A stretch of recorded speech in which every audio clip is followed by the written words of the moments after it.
I don't know if I'm live or not.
Figured it out. I think I figured it out.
One watching.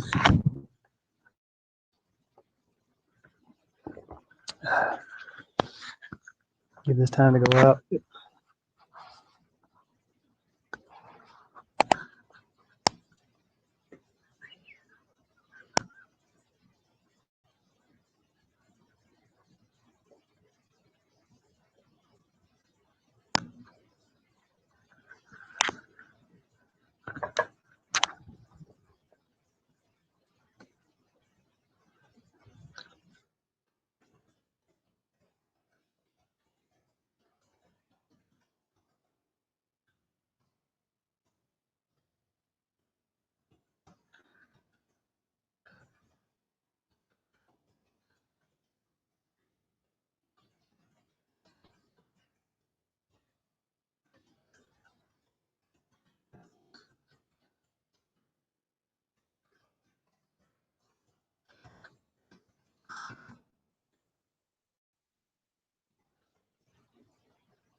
Two watching.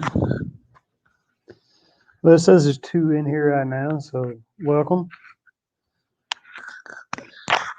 I'm Kelly with Blue Collar Fishing. We're doing a Thursday night live.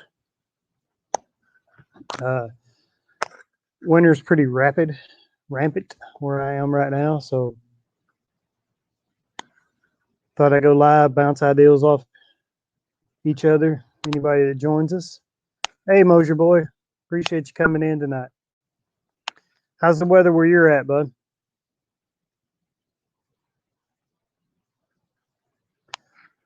And fishing here isn't stellar. It's hard to make content doing that right now. We're kind of in the transition of weather. What that means is we've had a lot of snow this week. We had 23 inches, and then 2 to 4 inches, and 3 to 6 inches, and it's supposed to snow again this weekend actually. And snow is self-insulating, so the ice that was forming on the lake, or in ponds, there are soft spots and slushy spots, and it can get a little sketchy, it can get a little dangerous. So I did lose quite a bit of weight, but I'm still a little intimidated by that. I don't think there's a good solid 4 inches of safe ice anywhere. Raining right now, probably going to freeze tonight, so I'm not sure about fishing tomorrow. I'm off tomorrow. I apologize. I'm off tomorrow. I get some Fridays off here and there. But probably won't be much fishing involved, just the weather. The weather is supposed to be nice of this weekend. The weather tomorrow is supposed to be the nicest day, but like I said, it's still pretty cold today. But we haven't had enough solid cold weather to form safe ice. I'm down here near Raleigh, North Carolina. Yeah, well, I guess ice fishing isn't a thing. I used to live in North Carolina. I lived in Wilkes-Barre, and I lived in West Jefferson, the west side of North Carolina, for a while. I've been to the Duke UNC game a couple of times in Raleigh, Chapel Hill.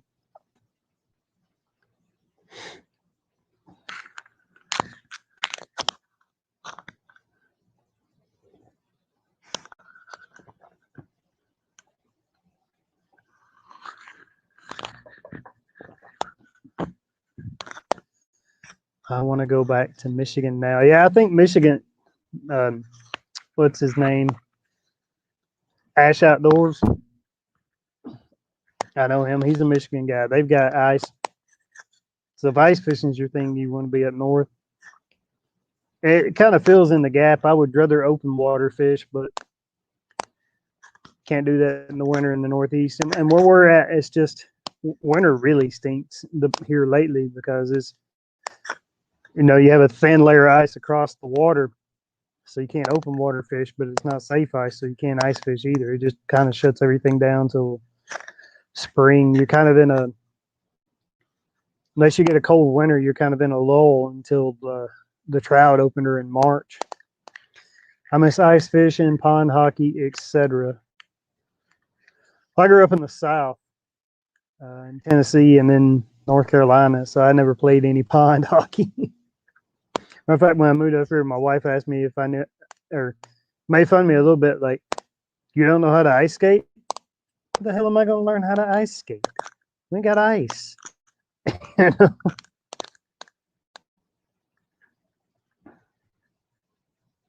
But I do enjoy ice fishing when we get safe ice, when we get a winter. Especially in like a fishing buddy, he a couple of years ago, he's got the sled and a hut and all that. That's the way to go when it's cold outside. Put your tablet up, watch TV. Never played pond hockey. I can't tell you if I enjoy that or not. Been to a couple of hockey games. Don't know what's going on.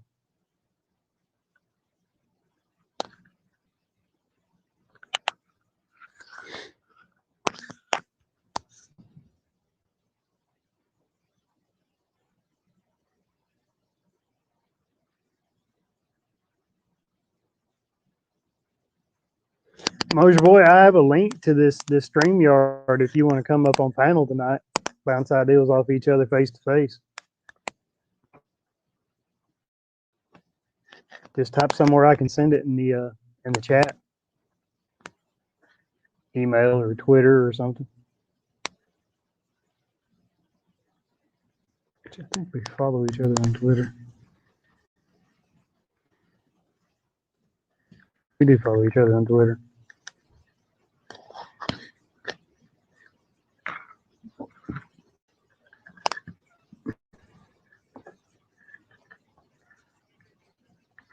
Have a safe, great evening, my friend. I got to get my daughter's guitar tuned up.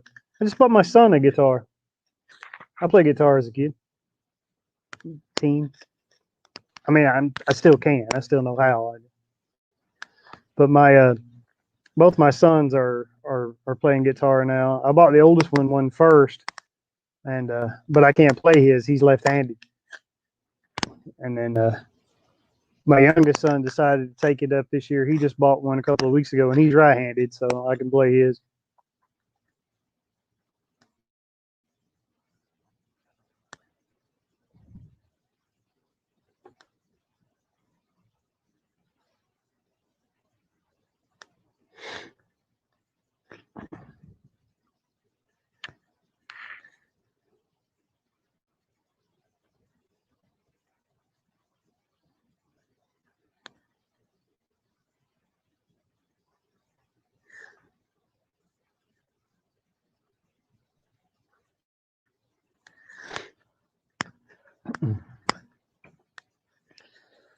Oh.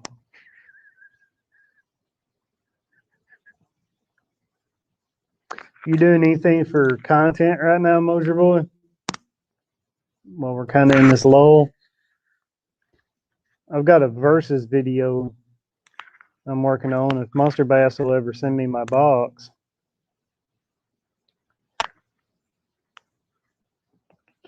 I'm doing a Monster Bass versus MTB Pro box, but Monster Bass, the shipping's a little behind. Hey, Stanley, what's going on, bud? How you doing tonight? Thanks for coming in. Everybody else having problems with like all their shipping being delayed for anything they're ordering? Excuse me. It's been that way for a few months here. Well, it's that mystery tackle box. That thing landed on the first. Boom.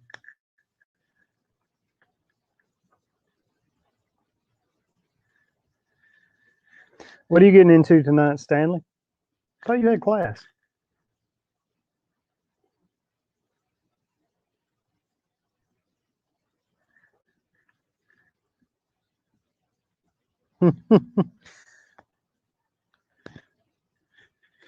Ah, it's all right. Still trying to figure out a day and time that might work the best for all this for everybody.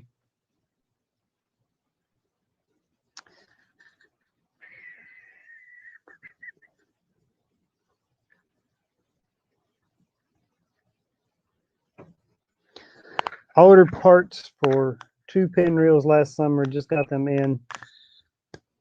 I'm guessing it's supposed to be today. Yeah, well, I don't know if I'm the only one or not, but like I said, I'm working on that versus video, that Monster Bass box versus MTB Pro, because they MSRP around the same. And I got the NTB box, like it's been sitting here for over a week. And then Monster Bass, they sent me an email yesterday saying it was being made. I'm like, okay. But maybe they deliver a different time of the month, and MTB delivers the first of the month.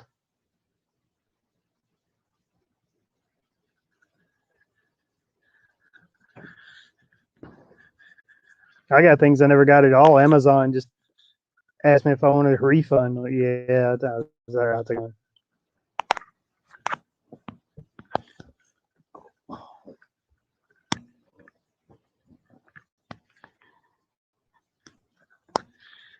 but I'm off tomorrow, so I thought I'd go live tonight. Bet a little watch time, shake off these winter blues. Oh man, Stanley, I just saw that pile up in Fort Worth. Man, y'all really cannot handle winter, but that's nasty. That's the worst pile up I think I've ever seen.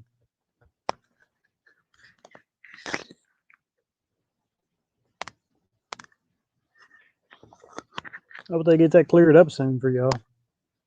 I mean, I know you're not in Fort Worth, but I'd say that pile up's backing up traffic in half the highways in Texas.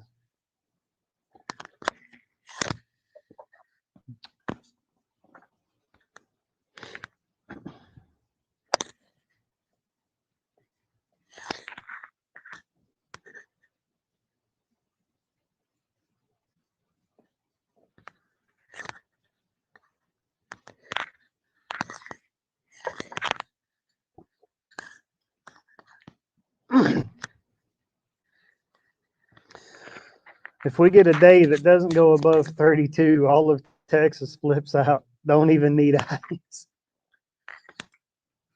I will be honest with you though.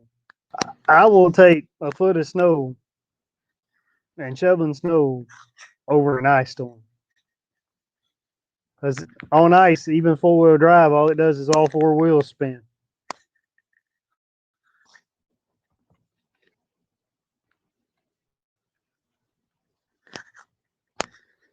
As I tell the guys at work all the time, if it's going to snow, I want a real one. Because I want to remove all doubt. I want them to tell everybody to stay home. Because if you a foot of snow to me is safer than 2 inches of snow. Because you get a couple of inches and everybody goes, it's just a couple of inches. And then, especially if you get it after it's been cold for a while, yeah, but that entire 2 inches sticks to the road. People slide around everywhere. They don't plow it. They don't salt it.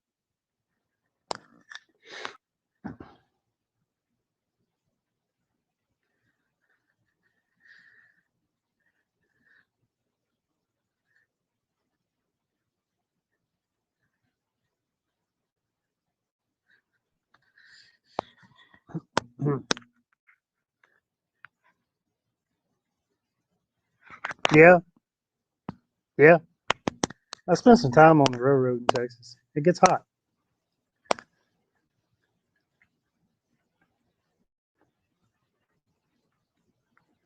And Texas is still, even though it's out west, is Texas is still just slightly far enough east of the country that you get humidity too. So, especially eastern Texas.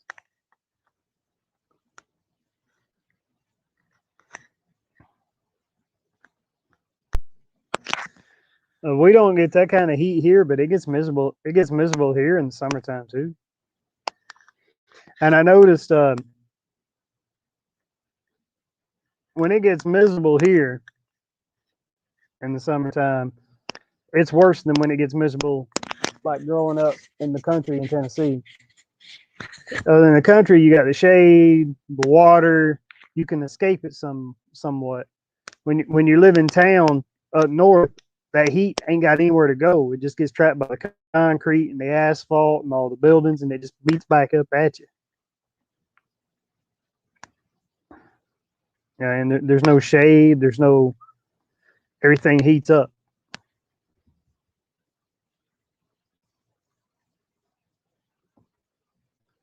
Because I don't know I feel 100-degree day in Tennessee in the woods on the farm to me was easier to handle than like a 90-degree day here. I don't know if that makes sense.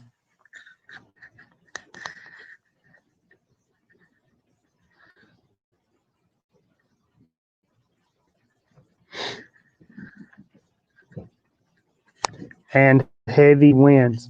Yeah. Well, in Texas, there's nothing to break the wind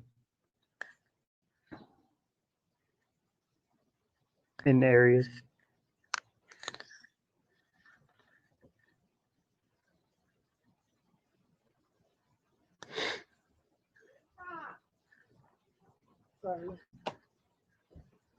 Hold up.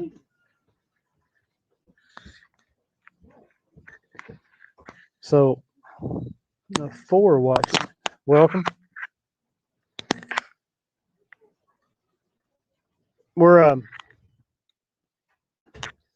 doing some stocking up here. No, that makes sense. Dry air in Oklahoma always made winter more bearable than down here, in my opinion. Yeah. That breeze in Tennessee made summer more bearable than up here when it gets hot. There's no breeze. There's no breeze. There's no trees.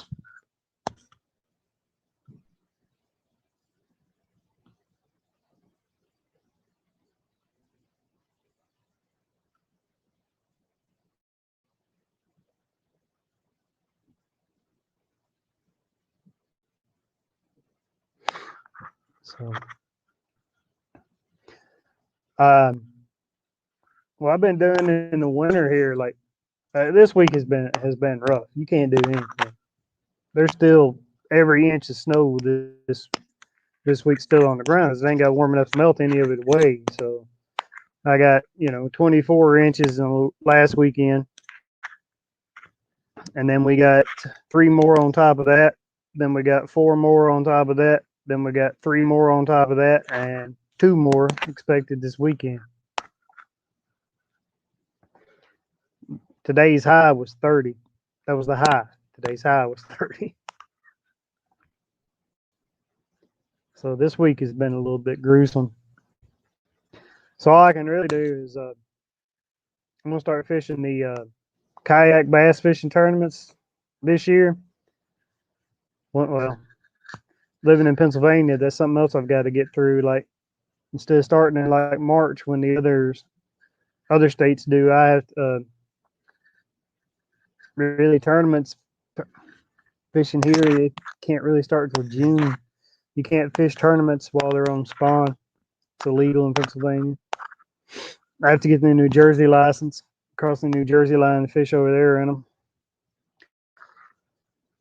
I've been hunting down baits, people to work with, asking some advice how to get in the tournaments. I met up with Chris Summerall over at our local Cabela's about a week ago. He fishes those tournaments. So I am over there. I got some of the equipment I needed. I need an anchor.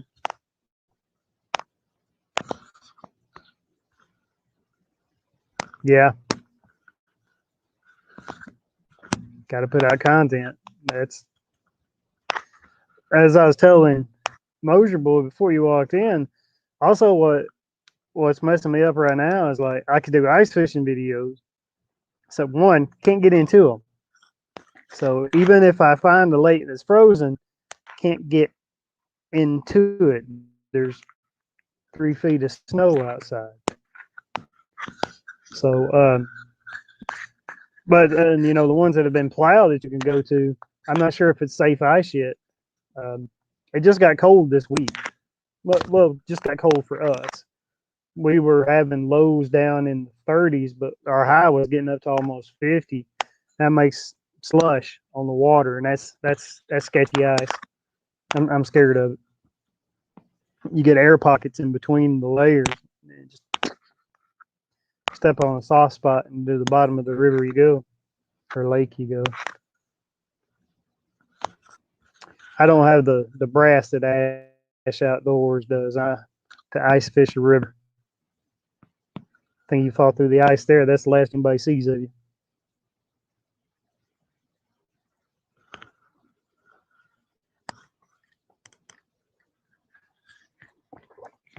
But once the warm weather comes around, I have hopefully plenty of content I'm going to start getting.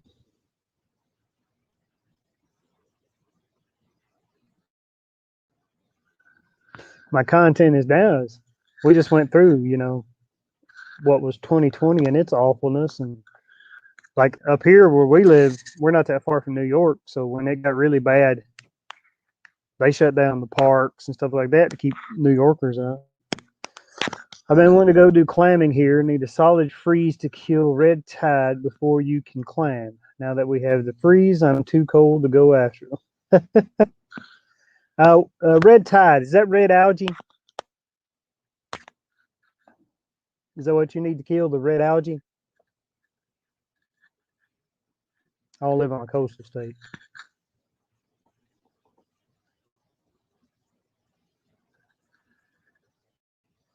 I do some surf fishing a couple of times a year. Head over toward the Jersey or Delaware shore. Red algae. That's what I thought it was. I believe in freshwater, you can get red algae in freshwater too, can't you? Ain't there some red algae warrens here? I guess algae you can get in any water.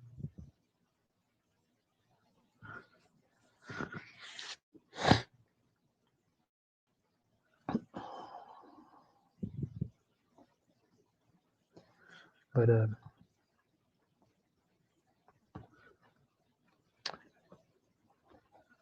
hopefully this year I will get the kayak out a lot.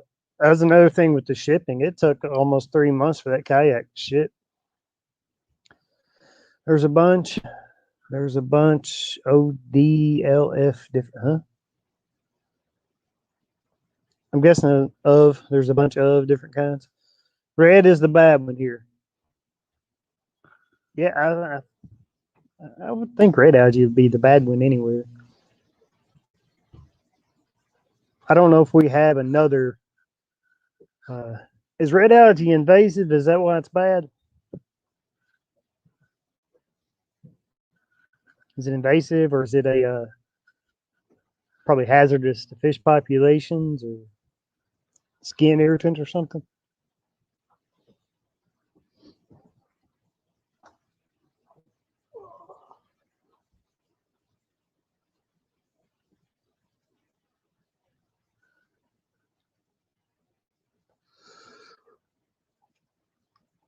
Ooh, excuse me.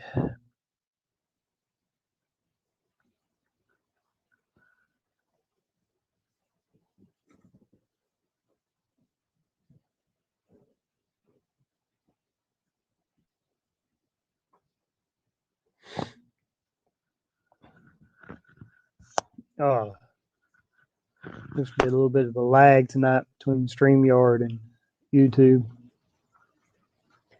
So the silent parts is while I'm waiting, I guess. No, not invasive. Toxic. Kills fish, and when it's bad and is blooming, you can't even breathe the air at the beach. Oh wow, that sounds scary.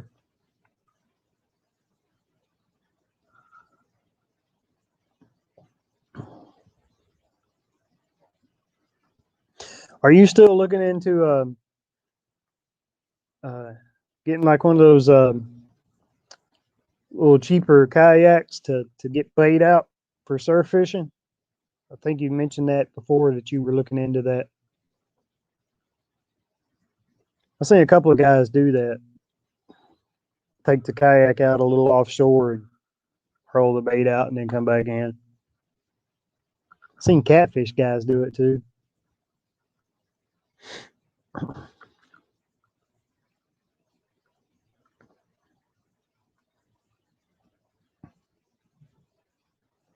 When I'm with like Billy Claybo and somewhere, I like catching catfish, but the fishing part of catfish resembles waiting on a bus a lot to me.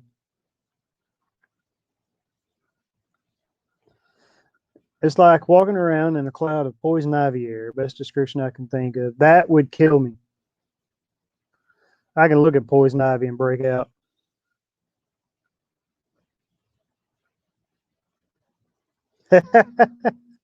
Been thinking about it. I'm against the ideal, but if my daughter wants a kayak and is willing to paddle my baits, I'll get her one.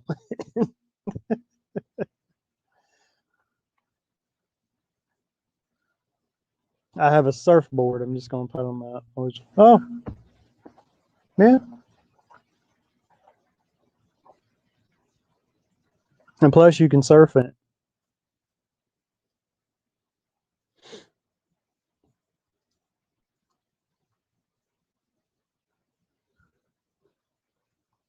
Now, of course, with a kayak, especially if you get one that you with a platform or that you can fish off of, you can fish off of it too. You can take it in your freshwater and your rivers and streams. And I see a lot of guys ocean fishing.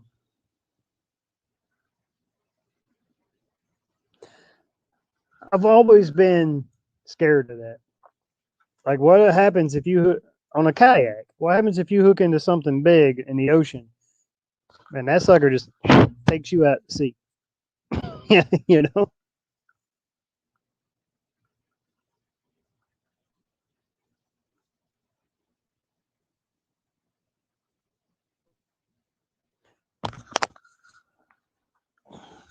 and sharks. Every time I've been saltwater fishing, I've caught sharks. Every time. Nothing big enough to eat me, but I mostly surf fish. That's nurse a shark. So what happens if you're out there with the big guys? A platform kayak is a different story. That sounds intriguing. Mine has a platform. I can stand up on it. It's it's okay. It's cheap for a pedal with your feet pedal kayak. It's a cheaper version, but it's more expensive for a kayak because you can't stand up on it. It has a higher weight capacity and you can pedal it. It has the old hobby Mirage drive. I have a Lightning Strike.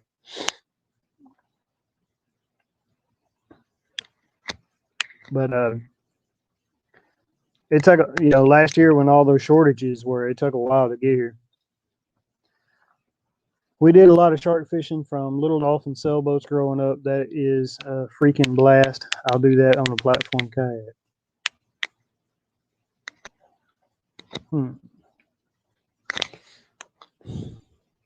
It sounds fun and terrifying.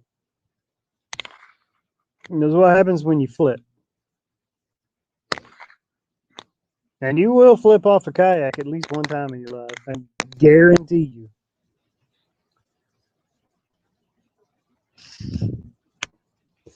I can't use a pedal drive for shark baits. Sandbars are too shallow. You just pull. Well, I get you because there are places like my local river here. I can't use the Mirage drive. Not down like that. Now mine has recesses cut into the top of it, so when it comes up like that, it sits and you can go over shallow water flat. But there are some places in the Lehigh River here that are shallow enough. I just pull the Mirage drive out and use the paddle to keep from hitting the fins. Or there's a lake around here that's got an invasive lily pad, water chestnut, whatever it is thing. It's a aquatic vegetation, but it's invasive and it's choking out the lake, and the roots under it kind of go everywhere. It makes for some interesting fishing. I've seen some big bass move up under them, but you got to use heavy braid. Really give that hook set the business. Pedal drive is also against the rules in shark tourneys.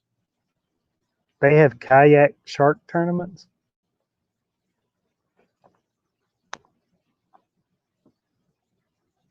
Okay.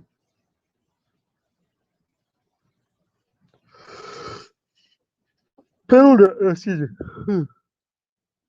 Well, pedal drive isn't against any of the rules as far as I know in the bass tournaments for kayaks.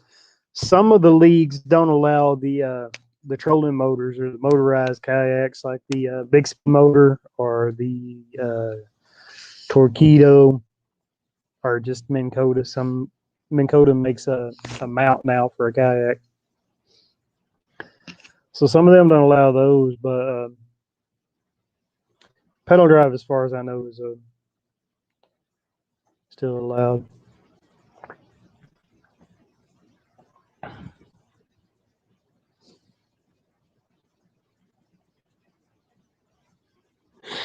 You can build up a lot more speed with your legs than you can with your arms and a paddle.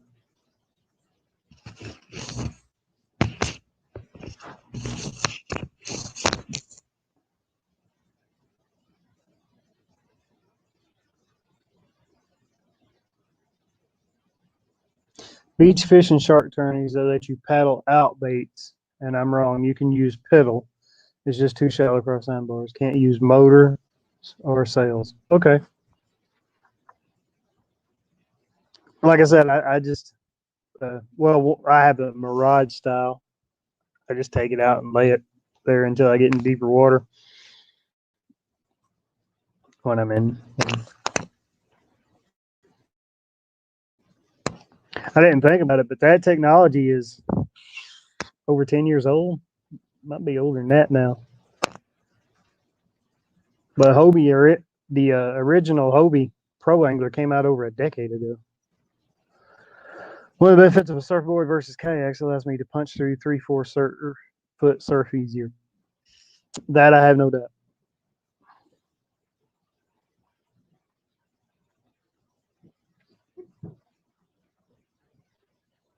I never lived in an ocean state, so I don't know how to surf. Can water ski.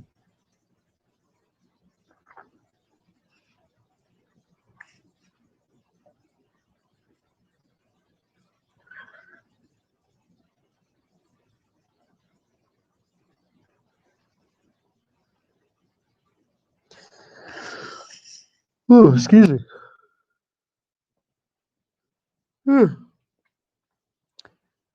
Waiting on my ship to come in. I still have to do this thing called a real job. Got me a little tired.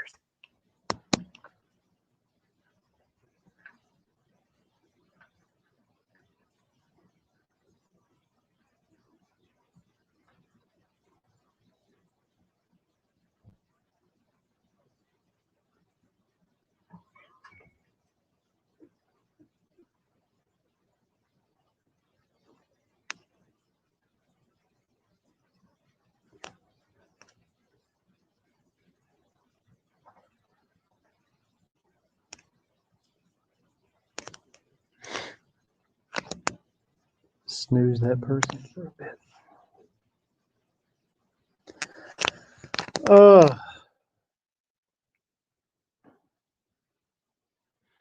Are you working on any content of your own right now, Stanley, or are you mostly focusing on your classes there for the time being?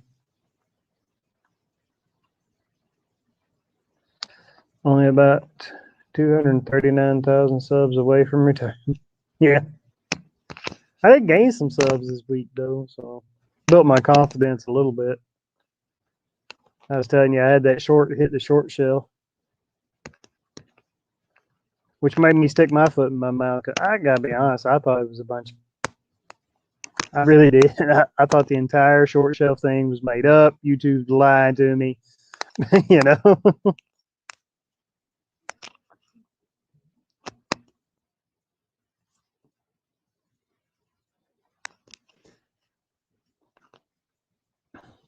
You can attest sometimes you gotta grow some thick skin sometimes for YouTube. She can be fickle. I'm doing as much content as I can, slow time of year, leaning heavy into Cozumel footage till mid-March. Oh, poor guy. Had to spend all that time in Cozumel. Feel so sorry for you.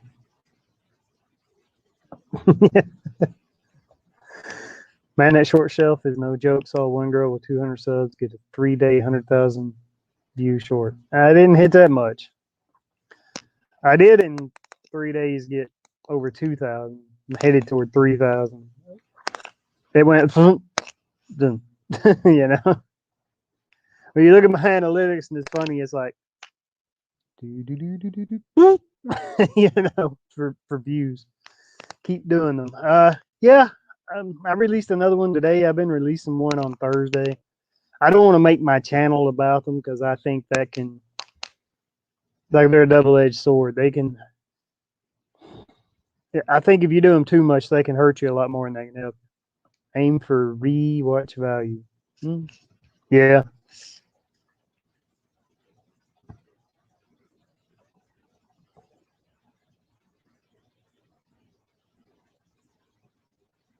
And it's funny, the one that hit was just a joke. It was just a joke.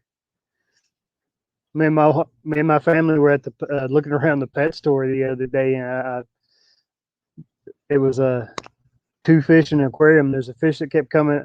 I put the camera up to take a video of this one fish I thought looked interesting, and this other fish kept coming up like trying to get a close up. He's a bit of a hand.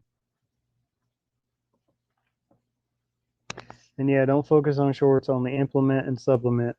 Yeah, and even these lies, because you'll notice these don't appear on my channel anymore. I leave them up for like 3 days, and then I put them in the private box until next week.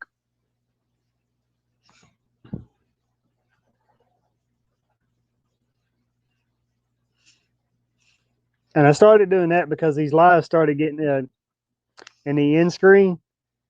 YouTube started putting these lives in my end screen, and lives don't after the live.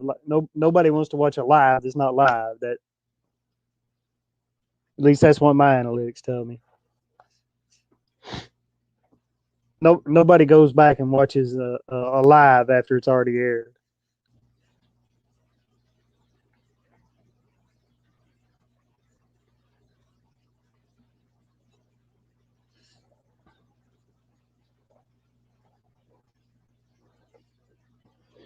But what I'm shooting for right now is one regular video on Tuesdays, a short on Thursdays, and then the Thursday night live right now. But I don't know if I'll end up moving this again. But a live a week to keep my watch time growing and the algorithm going. That's the big issue with lives. They eat up impressions that could go to other vids. Yeah, exactly. And that hurts. I don't get the if the end screen recommends a live, I don't get the click through rate. As soon as that live starts, people they're gone, and most of them are coming back. I'm like, well, that one video was okay, but yeah, the rest of this crap, I don't, you know.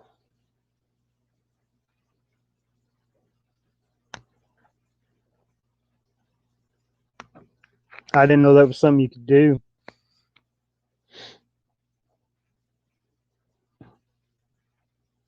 Although I think you can pick what goes in the end screen. So maybe I need to start picking the videos I want in the end screen. Just keep putting my most popular uploads in them.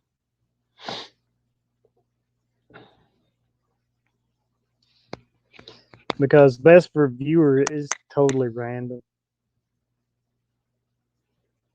And they were recommending live videos. I'm like, how did you get that the best for viewer was a live? It was a 2-hour live after they watched a 60-second or a 58-second short.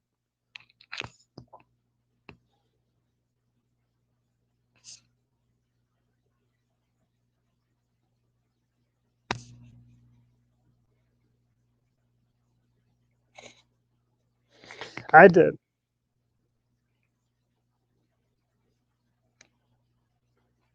Doesn't help. Live still get impressions via suggested, browse, etc. Those impressions should go to vids. Okay. But once you put a video to private, it can't get an impression anymore, right? Because that's what I've been doing. I leave them up for like 2 days, and then I send them to private. I only leave them up for those 2 days in case somebody that came into the live and had a question or something, forgot it, wants to go back. And also to give YouTube Studio time to process the watch time. I don't take it down. I don't take it down until all my analytics are done processing.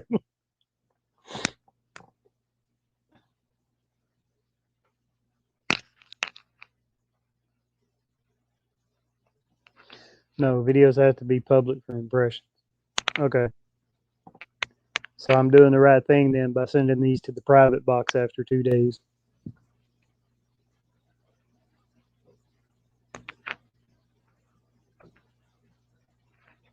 because I don't really get any. Excuse me. I don't really get any watch time or impressions or that much impressions for lives after the fact.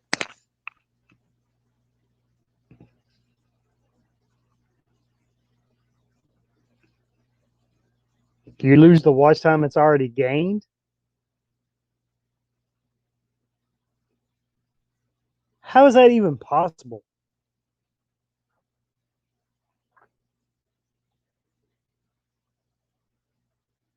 I mean, obviously you would lose future watch time, but you lose the watch. If you send a video to private, you lose the watch time that you've already gained from that video.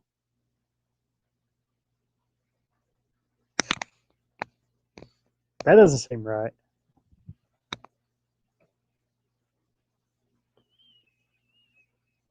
Yeah, it's the right thing, but the system is a mess. You should be able to keep it public. Watch time only counts as long as it's public. Views do. But they don't take watch time and views away, right? Like if I send that video to, say I get 20 hours of watch time off this, and 2 days later I send that video to private, they don't take the 20 hours away, right?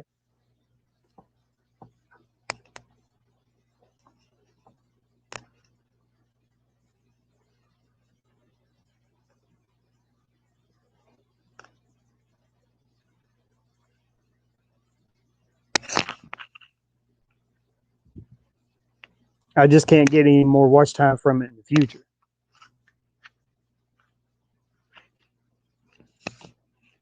Or views.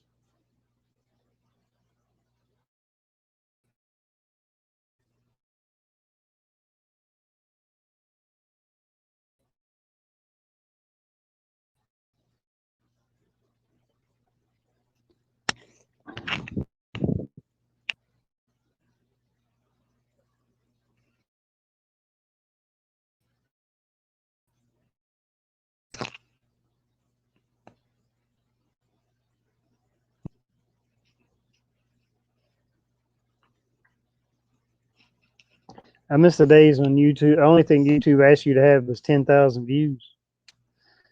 I believe it goes away. Second guessing myself. Recalling a TV conversation from the other day. I may be confusing other things.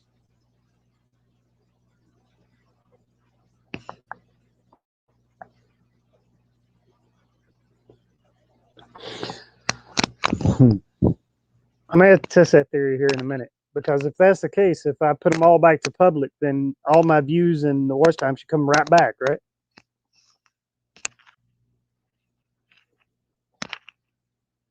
Hey, we got a guest tonight.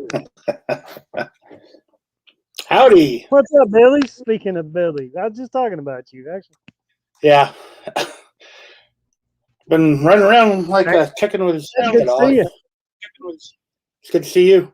Good. All about saying, I tell you, of all the things that I want to be when I grow up, essential ain't no longer one of them. Yeah. It should come back. Are you going to start Stanley, doing this like weekly Stanley, or whatever? Like weekly live streams? Yeah, I was just telling Stanley, my schedule right now, hopefully, is I'm going to do one regular video, one short. I had a short hit the short shelf this week, so I know they don't count for nothing but views and confidence building, but it may feel pretty good. And one live stream a week. Hey, maybe you've been YouTubing for a while. You probably know some of the YouTube rules. I was what I've been doing with these shorts is because I don't want YouTube recommending them at the end of my videos in the end screen, or these lives. I mean, not the shorts, these lives. So what I've been doing is I leave them up for 2 days and then I send them to private, so they can't recommend them. But Stanley's saying you don't get the watch time or the views once you send them to private. Yeah, if you're putting anything on YouTube, you want to have it, up there, and so you go attract more people to your channel. It's a lot of people try to plan to 1,000 videos, make a plan to 1,000 videos, and once you hit 1,000 videos, you have 100,000 subscribers, maybe 1 million views a month if the videos are good enough, and you can that's it, you're Hold done. on, Billy, you're buffering. I don't know I if don't it's have. me or you. Okay, Yeah, it I might got be you. me. I don't know, but yeah, I don't have a plan. I never made a plan to 1,000 views. I just made kind of short-term plans, like collaboration or whatever. That was when I first created my channel. I collaborated with Joe with Chat Cats Fishing. I set that up before I even had a channel or even a video uploaded, and that's helped a ton. He only had like 12,000 subscribers at the time, and he had just got a collab himself with Extreme Philly Fishing, who brought One Rod One Reel with him. One Rod One Reel had, I don't know, at the time probably 200,000 or 200 or 300,000 subscribers. He's got over 1 million now.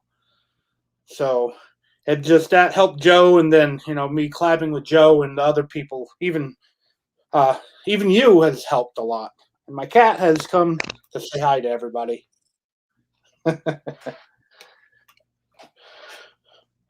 But yeah, one of the biggest things that a lot of YouTubers fail on Billy, is I don't know. Hold on, Billy, hold on.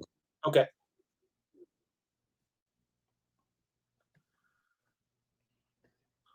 Yeah, maybe me because I'm buffering on all my devices right now. I'm having some connection issues, Billy.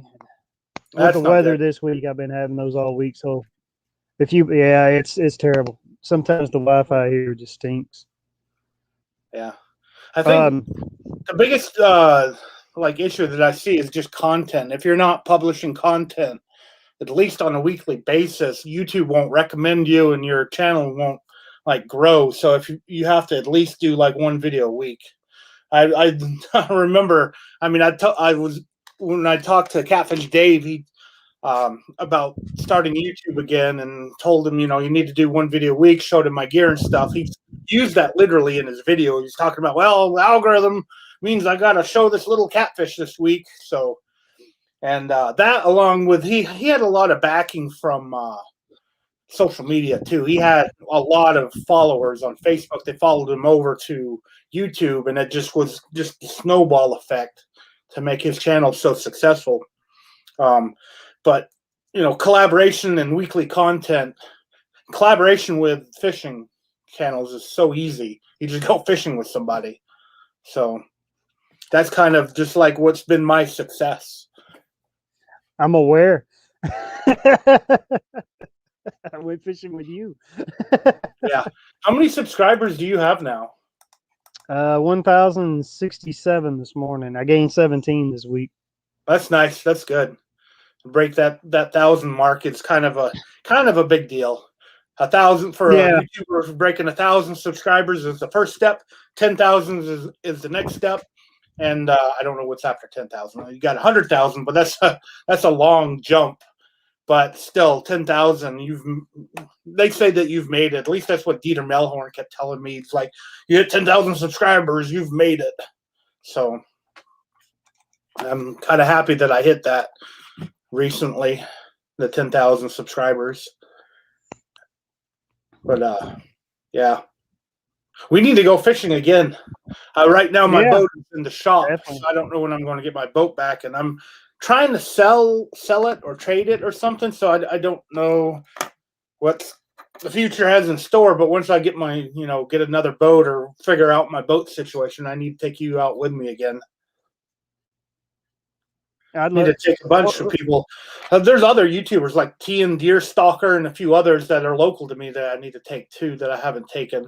I know Deer Stalker.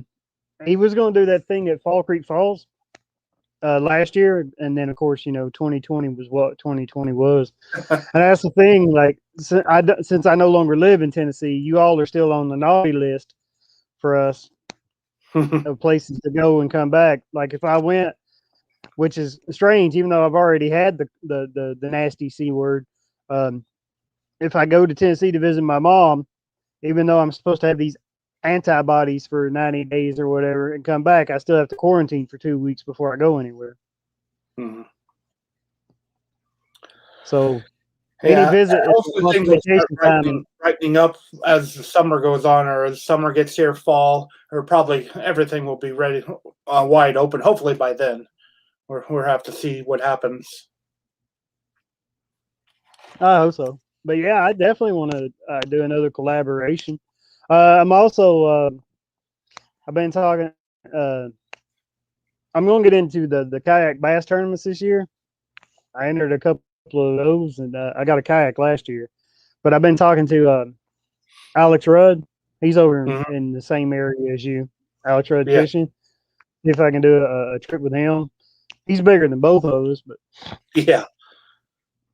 hey, if they'll say yes, A friend of mine actually if anybody can say went yes, to no. school with him. A buddy of mine, Thomas, went to school with him. I'm hopefully maybe someday I get to collab with him. I just never got around to it. We were talking about it, and then things fell through. I wasn't able to do it, and then 2020 happened, so I ended up not getting with him. I still have to start trying to catch bass and stuff. The Tennessee Angler Recognition Program. I still don't have a bass. Don't have largemouth, smallmouth, or spotted bass. For the certificates. I do have. I might do it the unconventional way. I know a lot of bass fishermen love to use artificials, and I do like using artificials too. But I have a bunch of goldfish that I've had for about a year now that are about that big. They're just about ready to fish with. That I have in a giant tub. So I really like big baits. I want to show you this that I just got.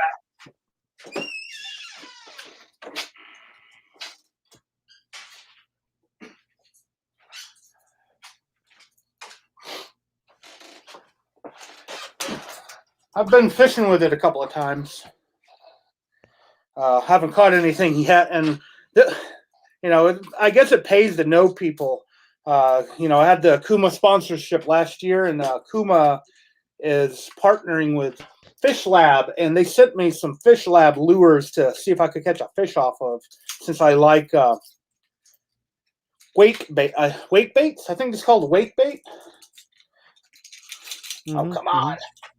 Of course, it's getting wrapped up in my line. It looks like a jointed swim bait. Yeah. See what that. Yep, it's a Fish Lab wake bait. It works pretty well. It floats in the water, and then, like, no matter how fast I'm reeling it in, it stays like pretty much right on top of the water, creating a big wake. And I was at a steam plant. I was probably just maybe a day or two too early. We were catching skipjacks, and now the big fish have started coming in. Usually they only run that steam plant for a few days, but they've been running it for almost 2 weeks now, and it takes about 2 weeks for the big fish to figure out that it's all the bait and food is in there. So all the muskies and the stripers are just now getting into that steam plant. But I was on my buddy's boat. I'll probably have to maybe convince somebody to take me out on their boat at that steam plant so I could throw that bait, see if I could get a big striped bass or a muskie off of it. But I really like it. It's the right color too. The 52-inch muskie I caught a while back was the same color scheme, was the Tennessee Shad Shallow Invader, which is white and green. This is clear and green, so it's close. It's about the same bait. This rides on top of the water. The Shallow Invader is about 2 to 4 feet under the surface, but it seems to be like easy mode for catching muskie as the Shallow Invaders. I know several guides who literally, if they guide for muskie, they buy Shallow Invaders for their clients because it's so easy to catch a muskie on a Shallow Invader. But I never was worth a flip for muskie fishing. I've caught one. You would think that just by, because they say they're the fish of 10,000 cast. Mm-hmm. I guarantee you, I've been fishing since I was like 3. That's not to brag or anything. That's what there is to do. Yeah, so have I. Yeah, and it's what I like to do. It's what I spend my weekends doing. I travel to go fish with people. I guarantee you, I have made 10,000 casts 30 times. Mm-hmm. So you think I'd have maybe 3 or 4 on the board? I've caught one my whole life. One. And I have fished maybe we could go reservoirs and muskie. Maybe Yeah, we the could go thing about musky fishing up you know here. It's not what really kills good in me the about muskie summertime. fishing? You've got to be freezing to death here to have the muskie going crazy, it seems. Like all the muskie I've caught here, literally the eyes on my rods were freezing over. It was really cold out. You know what kills me about muskie fishing, targeting muskie fishing, is maybe I just don't have the patience for it. But the thing about the muskie fishermen, the ones that take it seriously, you go on a week long muskie fishing trip, and if you catch 2 fish, you've had a heck of a week. I've done one. I've had 2 trips that I've been skunked. Like every like for my paid guided trips that I've been doing, I've only had out of I don't know 50 trips over the past like year and a half. I mean, I haven't done too many trips, but out of all those trips, I've only had 2 where I've skunked people, and one of them was a muskie trip, and he thought it was a good trip because we saw 2 muskies, but they didn't bite, and he was like, you know, seeing a muskie is worth it to him. So I ended up, you know, it was pretty good that we actually saw it. I was like, you know, I'm not a muskie guide, but I'll take you. I know where to go. And what I learned that day, I actually learned something that we were literally like 500 feet away from where the muskies actually were. I was targeting the wrong water temp. I had the wrong water temp. I was targeting like the 65-degree water, and literally 500 feet away was 70-degree water. And that's where a buddy of mine was fishing that same day and had actually caught like 2 muskies in that 70-degree water. So if I would have just went down the river 500 feet, we might have seen more or even caught a muskie. So they are very, very picky. But I think 70 degrees is the like that. You know, you can get them in lower. I mean, like that big 52-incher, that water was probably 30 to 40 degrees. But it's like 70 degrees they seem to be most active in. And I didn't even realize that, like that muskie, when it grabbed it, I was like, I got fish on. I don't know what this shit was. And then my buddy like literally threw his rod down. He's like, big muskie. And I'm like, this does not feel like a big muskie. And literally, it was the same length as the state record, I think. The state record was either 52 or 53 inches, so it was close to the same length as the state record. We didn't weigh it, though, and it had a humpback. What are you doing? It had like a weird humpback, and it was a buddy of mine knew the strain of the muskie. Like, they released the muskies every year, like thousands of them in our river system, and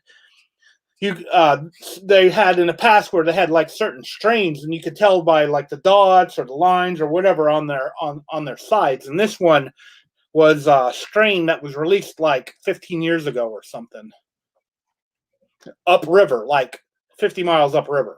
So it had traveled from when it was a little incher from where it was released all the way through a dam to below a dam, pretty much almost 50 miles, I guess, maybe 30. 50 might be. I don't know how long Milton Hill is, but it traveled all the way from where it was released down below the dam, went through the dam somehow, and had a weird humpback.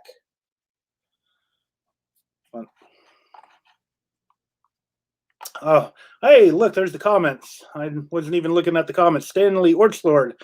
Yeah, I saw my, or Orchard, Stanley Orchard saw my cat. Yeah, that's my channel there. So, but yeah, hey, Stanley, you can also see him right here. Me and Billy did a catfishing trip together at the Bassmaster Classic in Knoxville. Well, yeah, I just lost audio. What happened? I hear you. Oh, okay. No, it just went silent on my end. It might be on YouTube or something. I don't know.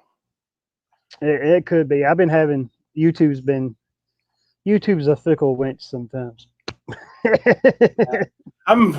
pretty good with like internet and stuff. I actually installed some of the first cable modems in Knoxville, here in Knoxville, Tennessee. I was a cable installer installing cable modems. Then I moved to Cincinnati for a while to install cable modems there too, internet, which I'd had to sometimes get in people's computers to fix their network cards or replace them and stuff to just get everything working.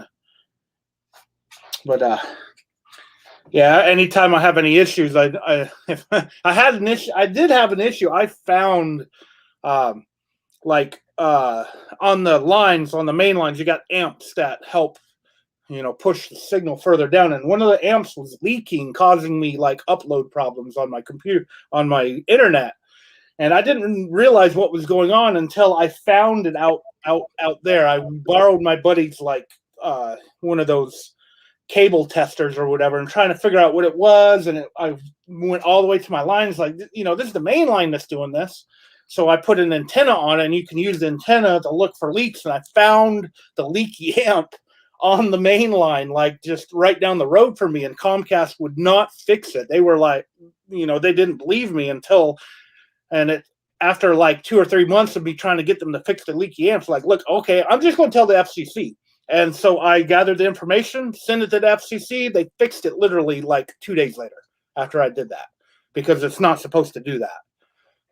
Leaky amp is RF leakage is against the law or whatever. They have to, if it leaks, they have to fix it immediately if it's found or whatever. They can't have any kind of RF leaks or whatever.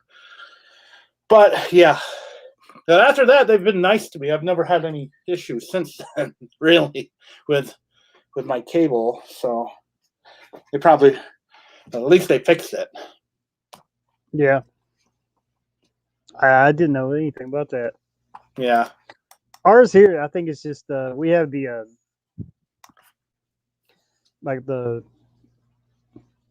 and price wise, smaller priced service. So I think I honestly think sometimes they make it intentionally slow so you'll order the more expensive high speed one. Yeah. Yeah, I like high speed internet. It takes me usually, like, I've been doing 4K. All my videos are 4K now, and it usually takes an hour to 2 hours for them to upload. Do I have one here? Like this skipjack video. I don't remember how long it took. It probably took an hour and a half. It's 5.9 gigabytes, which is quite a bit, kind of big. It's not enormous. I don't make it like pro quality. If I exported the file as a pro quality, it'd be like 50 gigabytes. But even GoPro doesn't have them that big. I think each one maybe 4 gigs per file at, well, I got them right here. I actually never looked at this before. Yeah, 4 gigs. It's I hate GoPro. So when you record with a GoPro, it records in 5 minutes and 19-second increments. So after 5 minutes and 19 seconds, it creates a new chapter. So it doesn't make like one long video like what Sony's do. And it's about 4 gigabytes per file when it's 4K. Give or take whatever's going on in the video might make it bigger or smaller. And then, the skipjack video 1, 2, 3, 4, 5, 6, 7, 8. 8 clips recorded of me fishing for the skipjacks at about, the 5-minute increments. And then I pulled, I don't know how many the other one was. When I did the vacuum sealing, that was with the GoPro as well. So that was probably 3 or 4 clips turned into the vacuum sealing one. Then I attached, it was actually a 1080 clip. One of those two. Maybe the frozen bluegill clip of me reeling in that 40-pounder with Ty on that video was a 1080 clip, which means when I added it to the 4K, it upscaled it to 4K. YouTube, one trick with YouTube is you upload a 1080 video, HD video. It uses like a really bad codec. Like most people can't notice it, but I have this big iMac, and if I see a 1080 uploaded this 1080, I can see it's grainy even when it's at 1080. But if you record at 4K and upload to YouTube as 4K, and then have YouTube downscale it to 1080, which it does for a lot of people for bandwidth concerns or whatever, it looks crystal clear. It looks great because it uses a better codec for 4K. Now you can take 1080 and upscale it to 4K, and then upload it to YouTube, and the same thing happens. It looks crystal clear, looks perfect at 1080. Now at 4K, if you have a 4K TV and you're looking inches to it, or on a big monitor like what I have, and look at it, you can see a little bit of grain in it because of the upscaling. But it is difficult to see the difference between recorded in 4K or upscaled from 1080 to 4K on YouTube, but you get a better codec. So that's kind of a trick that I learned, and the reason why I wanted to change my channel, start uploading everything in 4K, just to get the better codec, get everything looking a little bit better. It's still a GoPro with plenty of GoPro problems. It's not really a professional camera.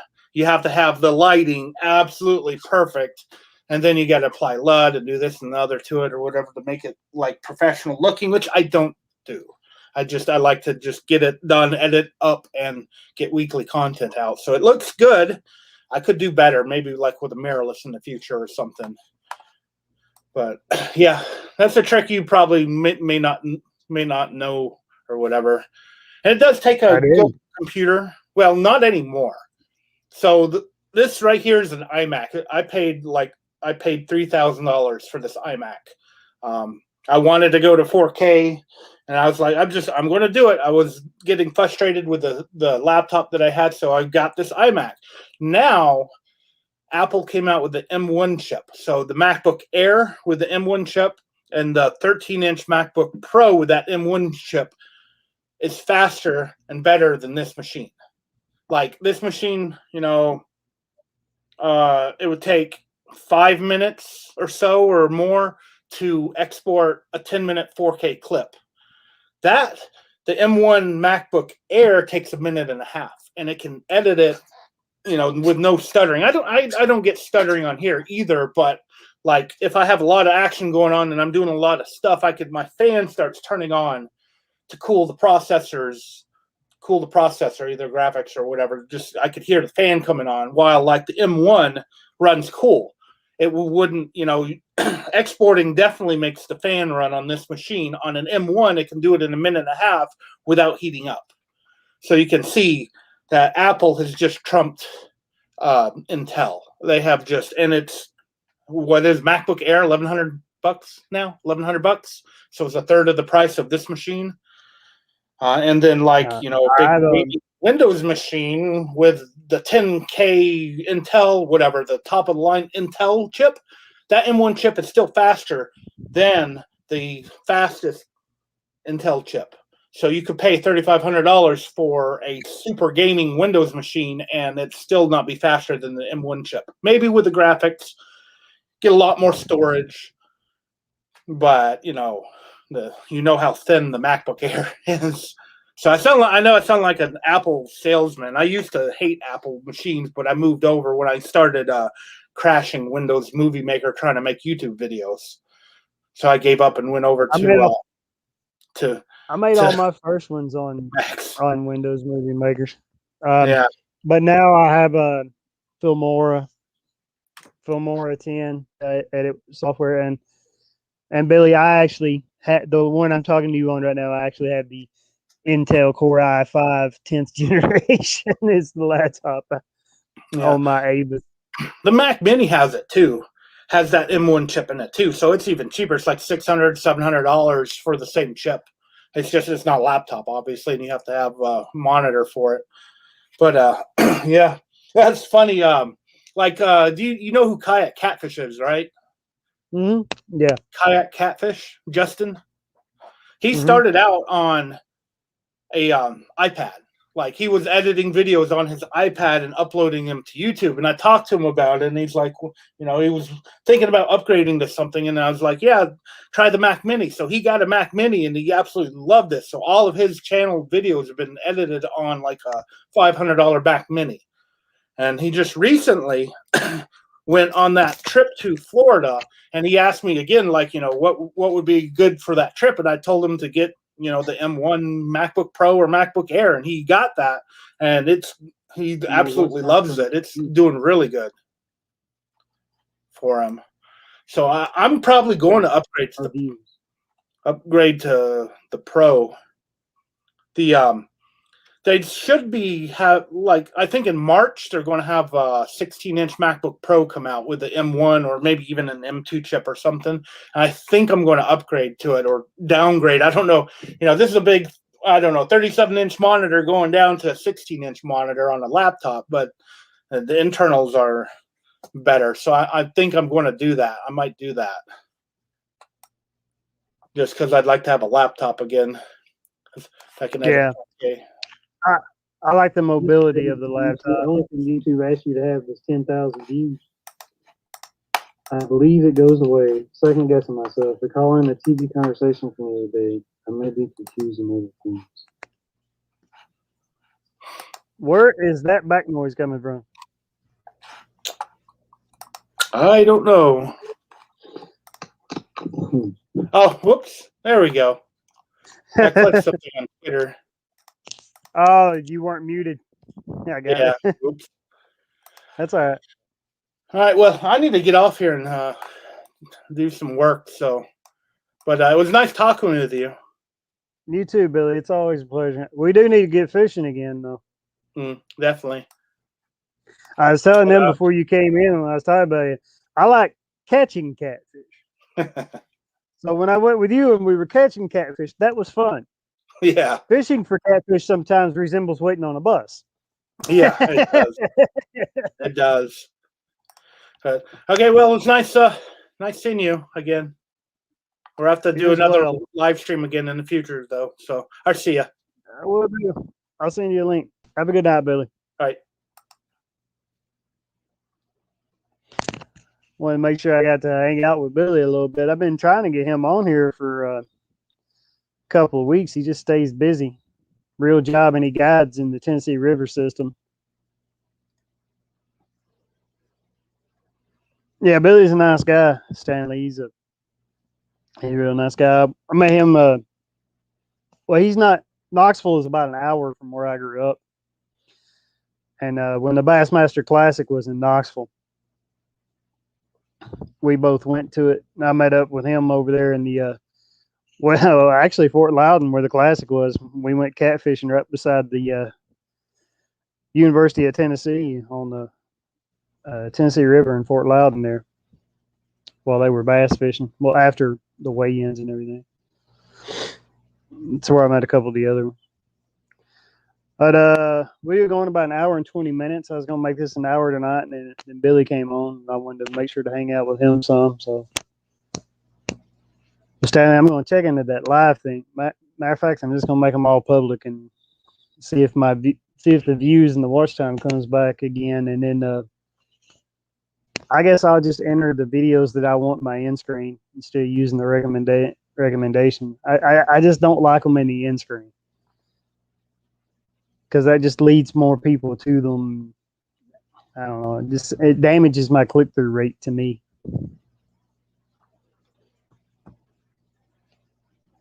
And like I said, I don't know. Live's getting impressions when they should be going. Yeah, I'll double check. Yeah, let me know. Just message me on Twitter if you would, if you find out the answer to that. I'm going to do some research when I get off here too. Yeah, Google's free. But I'm about to check my analytics a little bit too, once I make them all public again. Stan, I appreciate you coming in tonight. I'm thinking now that views, watch time earned while public remain. I don't mean to question you. You know more about this stuff than I do. I don't see how they could take away views or watch time. You know what I mean? Like once you've watched the video, you've watched it. If I've watched 10 minutes of a video, I've watched 10 minutes of a video. That 10 minutes is never coming back. Like, how do you take away views? Once you've viewed a video, you've viewed the video.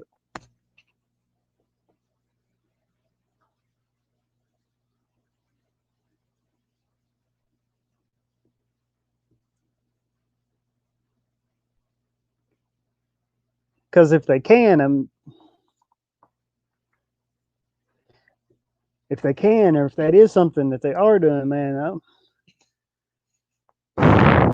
it's a little frustrating when YouTube keeps moving the goalposts. They can take them away. We have all seen that, but I think I'm mixing up two conversations.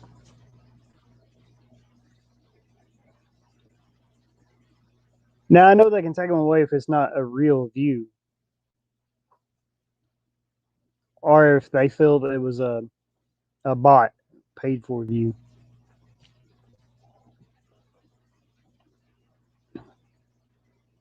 But all my watch time and my views on lives come during the live. People in the chat.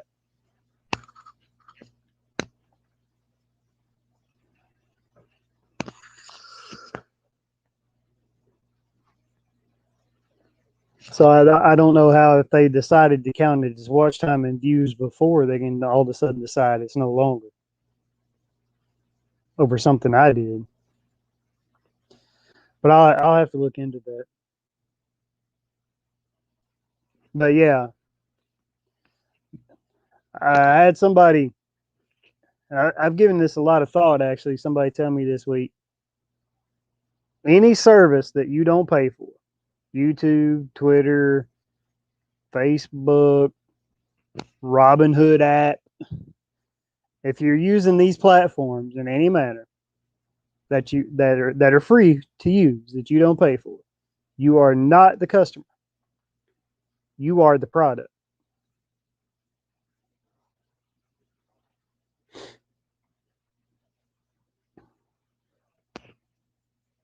I've given that some deep thought this week. Son of a gun, that sounds, yeah.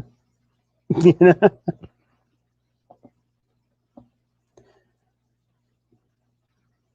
Well, there are other variables too. Views by ads is a different ball game. It seems like sometimes they overcomplicate these things. Like a view should just be a view.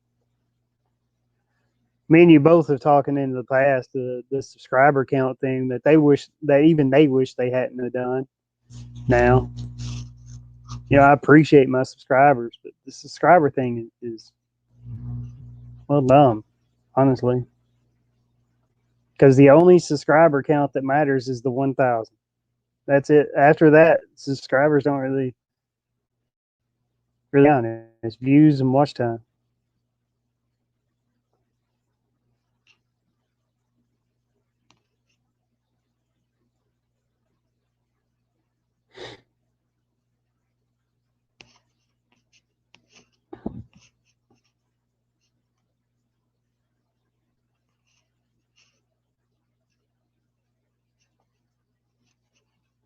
But yeah, I'm gonna have to study up on some of my YouTube knowledge this week. Well, it looks like in 4 minutes I'll have an hour and a half live tonight. So a little OCD. I like even numbers. I don't know why. I'm weird. Means you have multiple opportunities. There are positives. A good AVD, etc. via search trumps a bad AVD, etc. via suggested. That's a positive. I'm sorry, I'm a little dumb. AVD. Good AVD.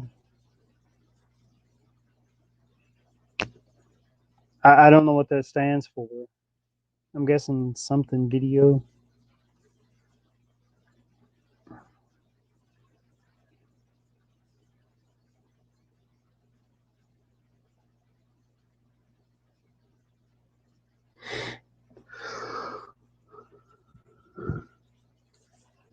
You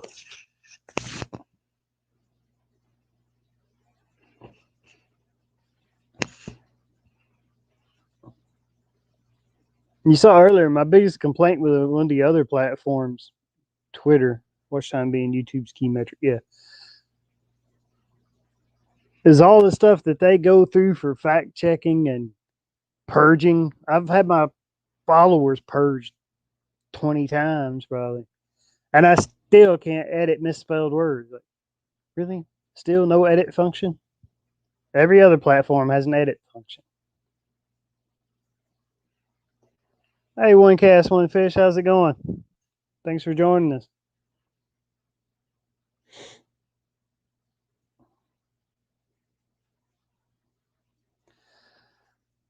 Billy Claybo was just on here for a little while. You just missed him.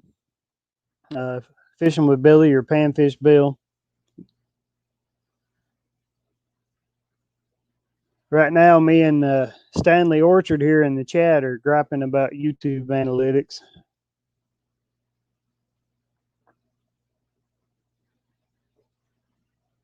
It's funny, the lack of an it is. Like, really? Like, that wasn't the first thing you did? They still haven't done it. At home, it's okay. Like, if I think of a nice tweet at home because I got Grammarly, so I can just go through and correct everything before I post it. But sometimes a thought hits my mind outside on my phone, and I guarantee you, if I tweet or anything on my phone, I will misspell or auto-correct something wrong every time. Hey, one casting, man, doing good. Saw you were live, so I wanted to stop by and say hi. Appreciate it, one cast. Yeah, I am getting a little more traffic tonight, so maybe Thursday nights will work. I did try to bring it back to Sunday night before, but I just wasn't getting the traffic from it. Everybody was busy and had to go to work the next day. So I'm thinking we got the traffic tonight, and a guest come on tonight. So hopefully these Thursday nights will work. I've been going. Well, last week we went at 8 because Stanley keeps forgetting we're in different time zones. And he was on, but we both got caught up a little last week. But I'm going to try to go at 7:30 Eastern Standard Time. Busy, but living every minute. Okay, yep. Yeah, Stanley here is about to become a name brand. What's a time zone? Evidently, you don't know. Oh man, now I'm back at that odd number. Okay. Yeah, Stanley was my guest last week. We talk YouTube, some YouTube analytics. Stanley's doing some YouTube work now. Bounce things off him, and then fishing. I talk fishing with Billy. Busy like crazy. Been trying to hit the YouTube grind hard. I've been working at it, trying to stay consistent. Trying to get some videos out. I forgot where you're from.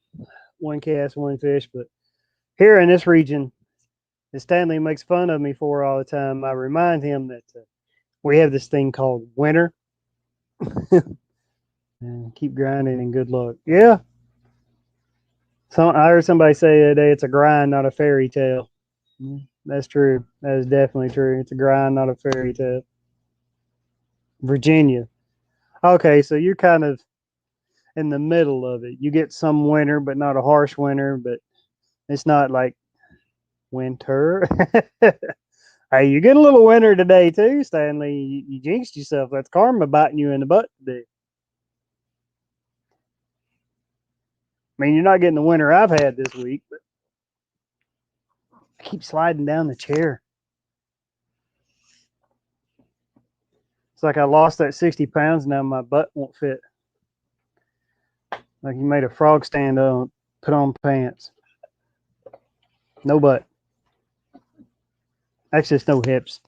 I got a lot of butt. I got no hips. I don't know where they went.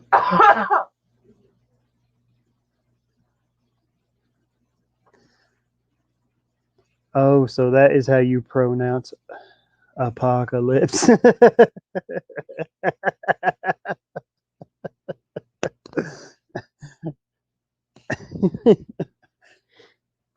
Yeah, one cast. Texas got 132-degree day. It's the end of the world.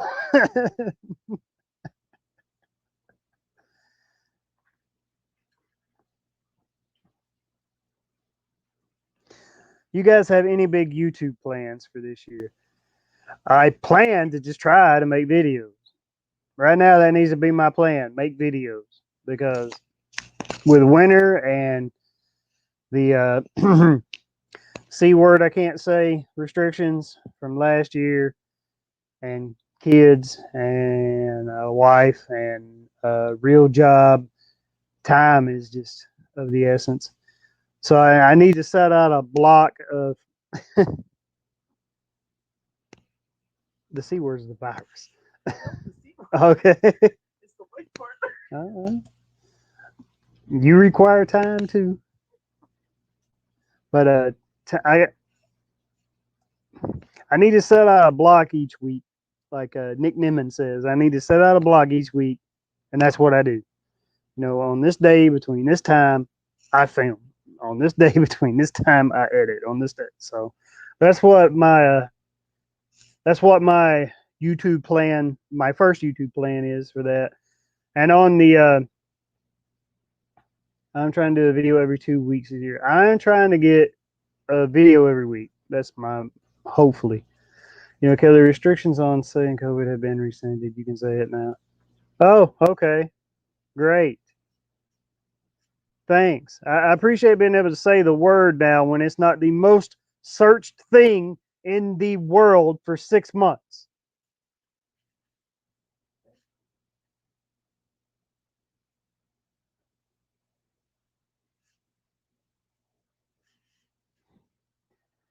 Couldn't say the most searched word on the planet for 6 months on YouTube.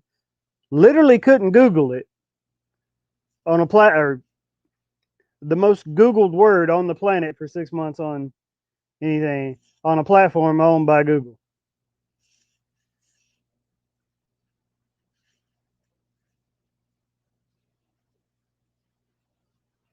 Nice one, Cast. I'm going opposite. Sorry, that checked my butt a little bit. To be fair, that got rescinded like 6 months ago. Actually, you know, I don't know if it was a COPPA thing, like if I forgot to check the box or whatever, but I uploaded a different short this week earlier, and it age restricted it on YouTube. I had to appeal it. All it was me casting a fly rod. I'm like, how is this age restricted? I didn't say anything. I didn't curse. I didn't, you know, there's no nudity. I don't. Dang, I wish I had time for that much. Well, that's when I look at my analytics, I really need a video a week to keep my algorithm going. And I'm just going to have to chop out time.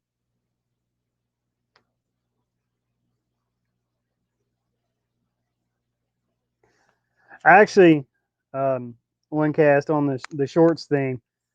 I had one hit the short shelf this week. I got like I didn't get the views that other people are getting out of it, but in 24 hours I got it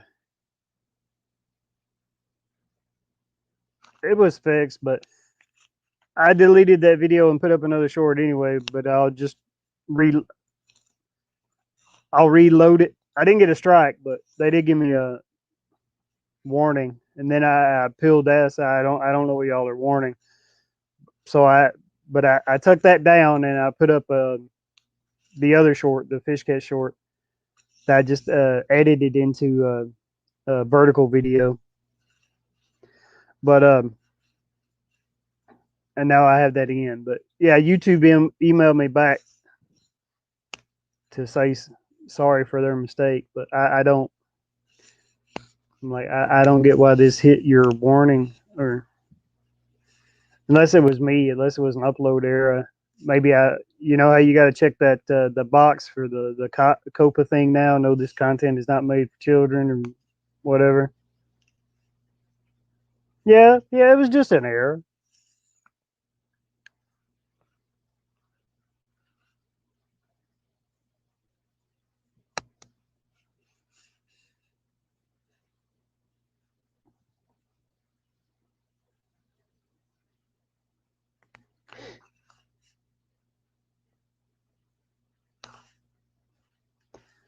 But yeah, I'm sorry, I lost my train of thought for a second there. One cast, I had a short this week. One of the shorts, one of the three I've uploaded. I had a short this week that hit the short shelf, and I got 2,500 views in a day on it.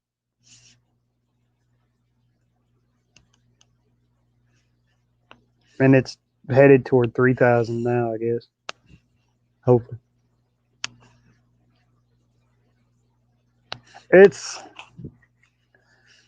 honestly, I thought it was a bunch of crap before, but it's kind of a double-edged sword. As Stanley was telling me earlier, the only credit you get for a short is the view. I like shorts, very little value, but there is some value in exposure. Got to be realistic about what they are worth. Now that is true. I did gain 17 subscribers, and that's the first time in a while my subscriber counts went up any significant amount. I've been sort of in that gain 3, lose 2, gain 4, lose 5, gain 2, lose 4, gain 6, lose 4. I've been sort of in that yo-yo for probably 4 or 5 months, and then in the past 48 hours, I've gained 17 and kept them. I gained 20 and lost like 3 because you don't know what's a true subscriber, what's a bot. I keep getting that Indonesian, or I see it in some of your other guys too.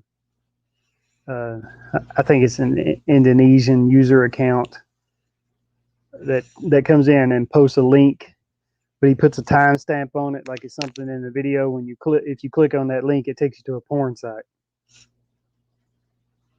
I've had to block him a couple of times.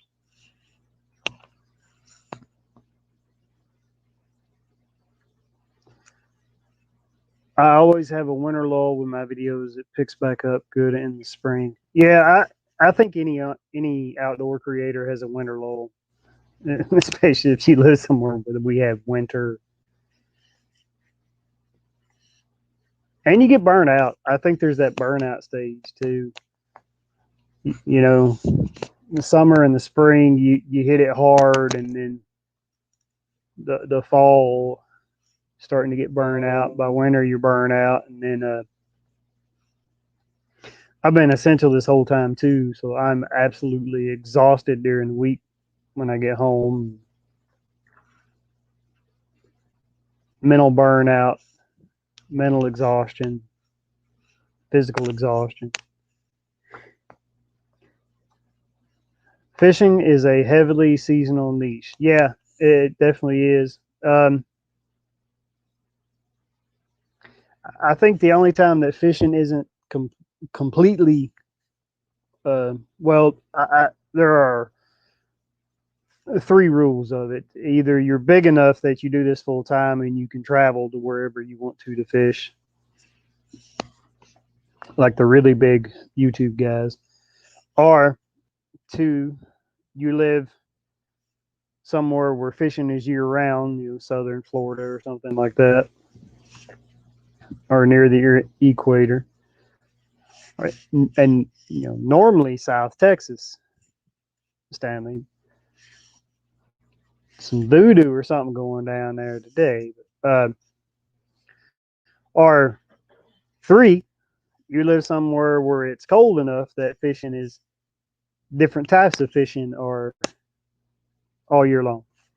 Like the Canadian guys, they don't miss a beat because as soon as open water's over, they're straight into ice fishing.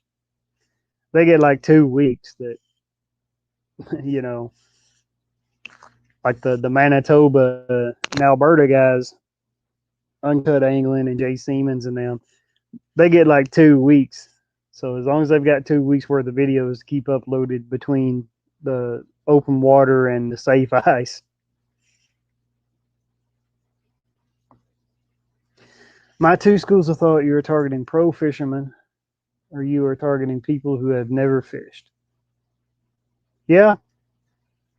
Yeah. I'll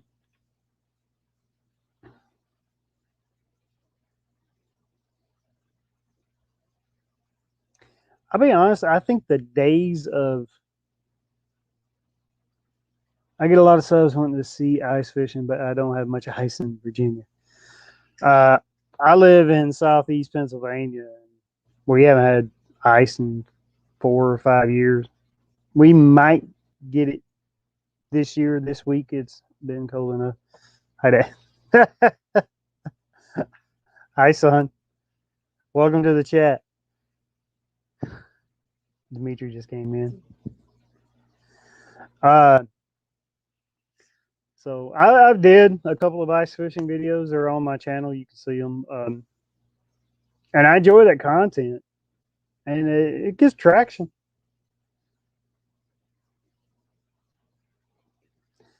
Only ice I've ever had while fishing is in my whiskey. Beer's about as hard as I go while fishing. And then not water. Hi, Dimitri.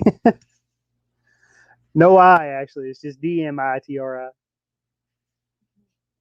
And don't worry, Stanley. Everybody misspells it because that's how Dimitri's normally spelled.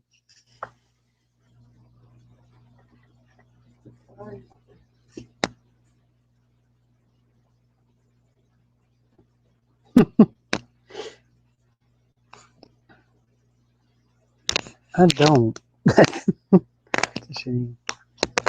It's true. Everybody misspells it. But he's old enough. He'll be old enough this year that he'll need a license for the first time. So we'll make some content out of that. This year will be the first year that everybody in our family will need a license to fish legally.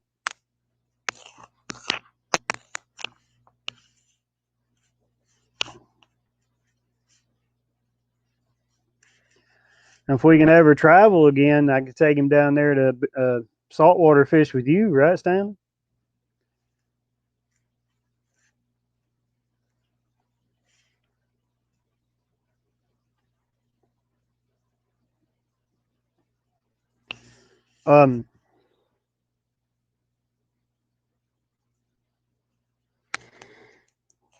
Man, mine's all over the place.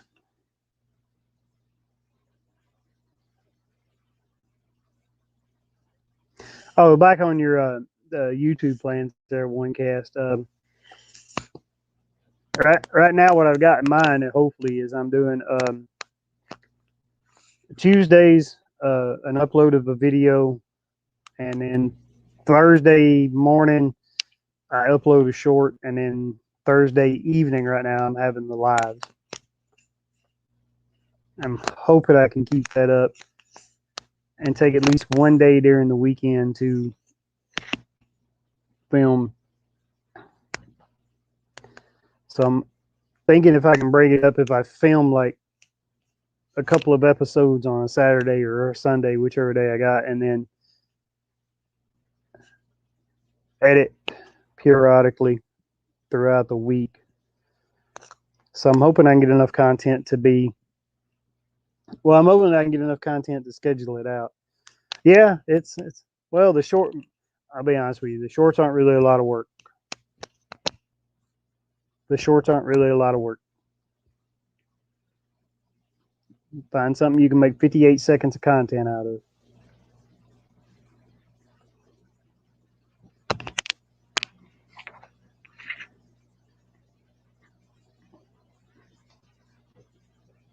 And you know something, Stanley, what I found, at least for me, and looking through the hashtag, you can't look through the short shelf yet. I only know that I was on the short shelf from the analytics. But looking through the hashtag is the shorts without thumbnails are the ones that perform. because I guess people don't see thumbnails on the short shelf, and that's where you get it most. But even as regular videos, the ones that have thumbnails, they don't. Because the short I put a thumbnail on today, it's barely doing anything.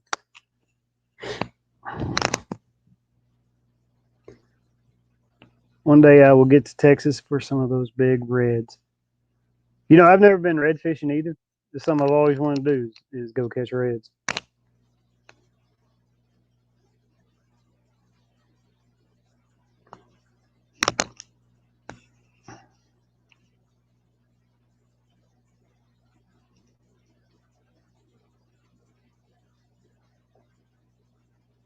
I see a lot of kayak people redfish. Yeah, thumbnails don't show on the shelf. They don't play into success one way or another. No. So I don't actually think I'm going to put them on anymore. It's just kind of a waste of time on the shorts. Thumbnails on your regular videos are the most important thing.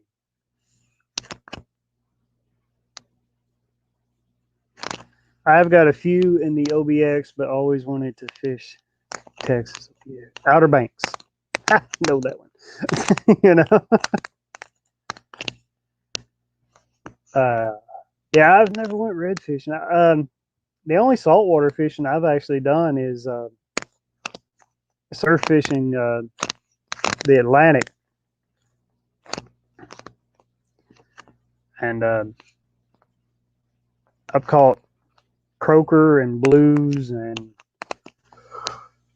trash fish, or what they call trash fish up here. You know, sea robins, nurse sharks.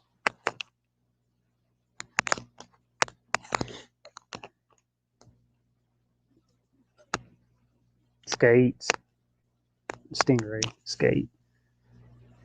Short vids are still searchable. Regular vids, you should give them thumbs, etc. They should have value outside the shelf.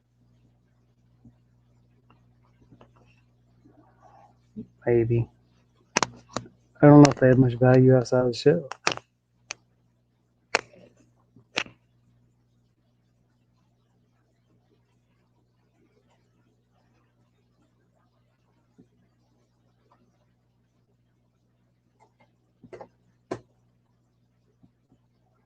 Because now I kind of question if it has a thumbnail, if it has a lesser chance of getting on the shelf. I don't know if that's true or not. So it's just a question I want to know.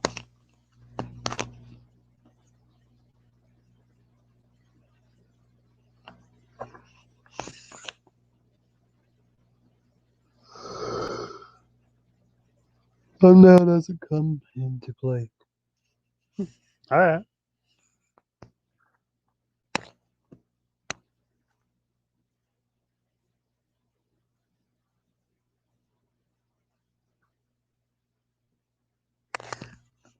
So if we can travel again, are we all headed to Texas to redfish with Stanley?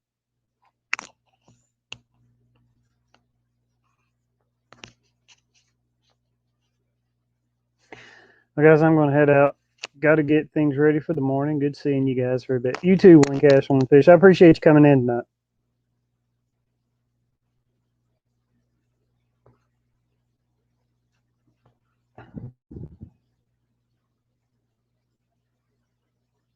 Game on. All right, Stanley. I will travel to fish.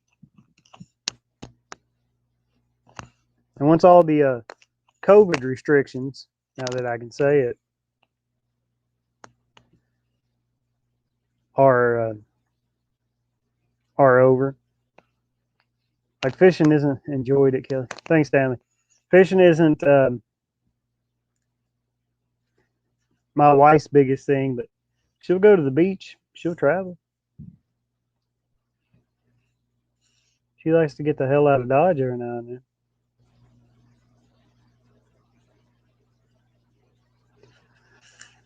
Okay. I'll go a few more minutes at the 2-hour mark. I know I'm weird. I have that thing about even numbers. We'll go to the 2-hour mark on this live and then call it a show tonight. And it seems Thursdays at 7:30 I get traffic in and out. So once people know it's happening at that time, maybe I'll get more. Look forward to having you back on sometime, Stanley. It was nice talking with Billy tonight. Need to go fishing with that guy again.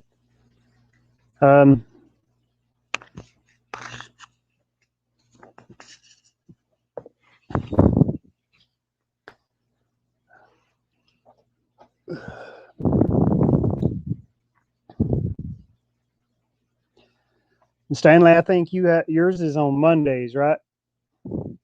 You and the other 3 guys.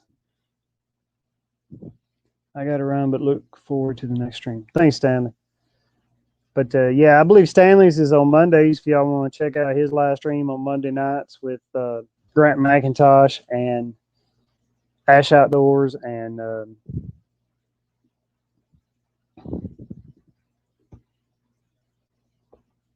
A&J. Slipped my mind for a minute, Stanley. I'm sorry. Is it A&J Outdoors? Mondays. We all split them. Grant has this Monday. All right, so anybody that sees this, go to Grant McIntosh channel and check out their Monday Night Live panels with Stanley Orchard and the other 2. Ooh.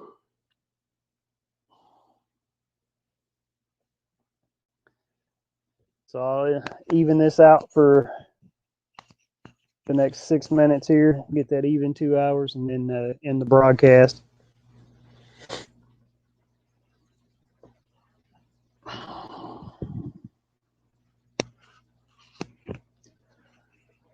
We'll probably work on a haul video this weekend. And yeah, it's Grant Bakken. Ash and AJ. Bakken? There's 5 of y'all now? I'm sorry, I'm not familiar with Bakken.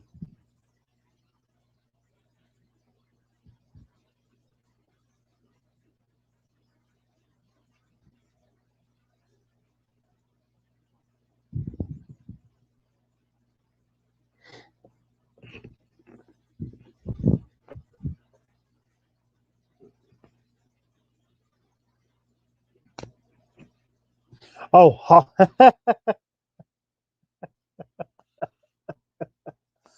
I've been giving that way too much thought the last few seconds. Hauling ash. I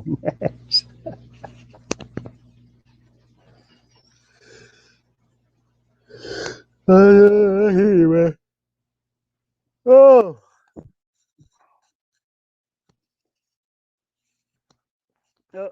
Stanley, maybe you won't be busy next Thursday. You can come up on panel.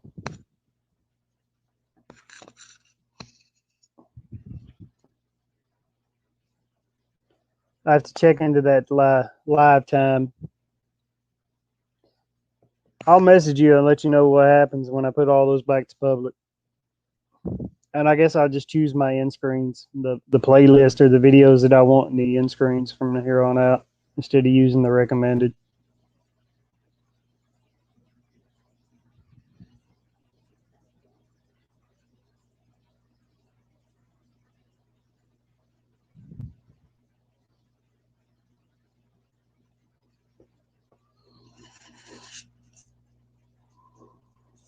Excuse me.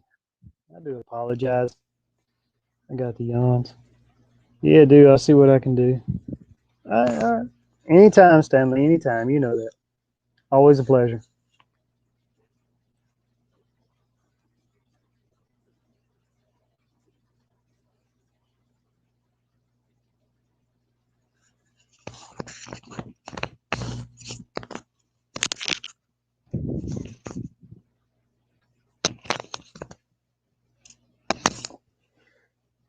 If you feel like having a guest on Monday nights as well, I'll be game Sunday. Exposure is always appreciated.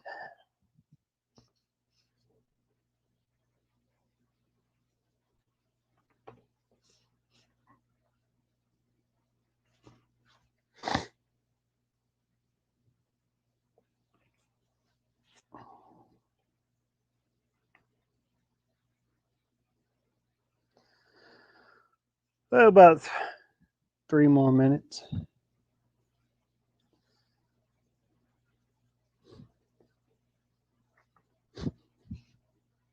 I should do more videos with Mom. I agree. Your mom should do more videos with me.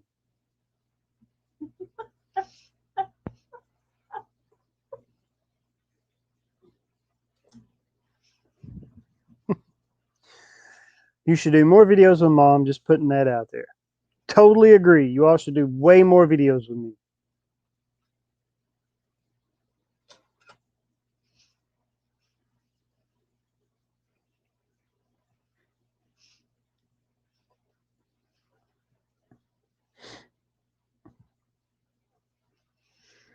We have to start looking for him a kayak too. That way I have a kayak buddy.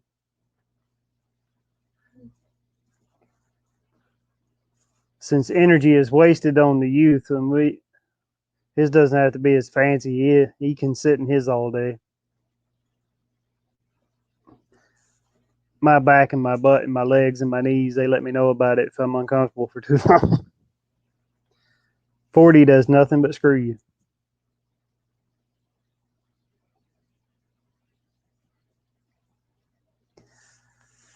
All right, we'll go about another. We'll be wrapping this up here in the last minute. Stanley, thanks for coming in tonight. Appreciate it. Always a pleasure, buddy. Maybe I'll see you next Thursday. You can do the panel.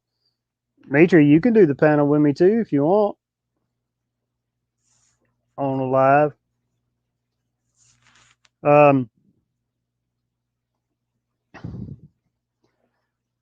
One cast, one fish. If you're still listening, appreciate you coming in. Thanks to Billy Claybo, Fishing with Billy, Panfish Bill, for coming in and being our guest tonight. Always fun talking to that guy. Mosier Boy, coming in earlier. Appreciate you visiting us tonight. We wrap this up. Appreciate all of you subscribing and watching. And look for videos coming out weekly, hopefully. Knock on wood. Well, that made my video jump. And we'll see y'all in the live streams next week. Till then, take care, everyone. Have a good night. We're out.